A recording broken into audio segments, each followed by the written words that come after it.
Germany was on the losing side after World War I and felt deeply humiliated. The Treaty of Versailles completely crushed it. Germany lost territories, was forced to reduce its military forces, wasn't allowed to have an air force, and had to pay large sums of money to the Allies, which it simply didn't have. So, when a short, angry man with a funny mustache came out and said he would fix everything, everyone supported him. Hitler was a World War I veteran and a strong patriot. He began looking for allies and found Italy, which felt betrayed after World War I because it had received a tiny territory. But Hitler didn't stop at Italy. He also befriended Japan, which was unhappy with trade terms with the Americans and lacked natural resources, so it set its sights on China. And so, Germany, Italy, and Japan became allies. Hitler reinstated conscription, renewed military equipment, and rebuilt the Air Force. But the Allies didn't react. Then Hitler wanted more. He set his eyes on Austria and invaded in 1938, taking it without a fight. After that, he decided to conquer part of Czechoslovakia.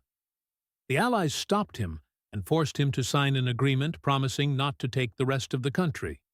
Hitler agreed, and Chamberlain returned home declaring victory. But Hitler used the agreement as toilet paper and continued invading the rest of Czechoslovakia. After that, Hitler decided to expand eastward, but he didn't want to fight on two fronts. So, he reached out to Stalin and agreed to divide Poland, and Stalin agreed. On September 1, 1939, German troops entered Poland. The Polish army fought bravely, but couldn't resist attacks from both flanks and ultimately fell. Britain and France declared war on Germany, but it was too late.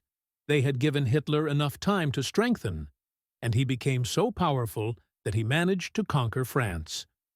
And in 1941, he attacked the Soviet Union. With a 3 million-strong army, and Stalin was unprepared.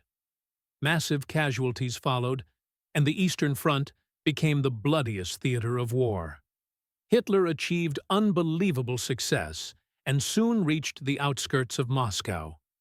But then it happened. Winter. The Russian winter. Hitler couldn't supply his troops with proper clothing or food. Meanwhile, Stalin recovered and launched a counterattack. The Germans began to retreat. At that time, Japan wanted to expand south, but the American naval fleet stood in their way. So Japan attacked Pearl Harbor, and the United States entered the war. Germany thought the U.S. would attack at Dunkirk, but the Allies struck the beaches of Normandy instead. There were massive casualties, but Germany was defeated and pushed back. Hitler's physical and mental health deteriorated. Realizing the war was lost, and he took his own life. Thus ended Hitler's dream of an empire. Only Japan remained, fighting in desperation and using all their strength. But on August 6, 1945, Hiroshima was bombed with an atomic weapon, followed by Nagasaki on August 9th, and Japan surrendered. World War II proved to be even bloodier than World War I, and two new superpowers emerged. Between them, a cold, very cold relationship began.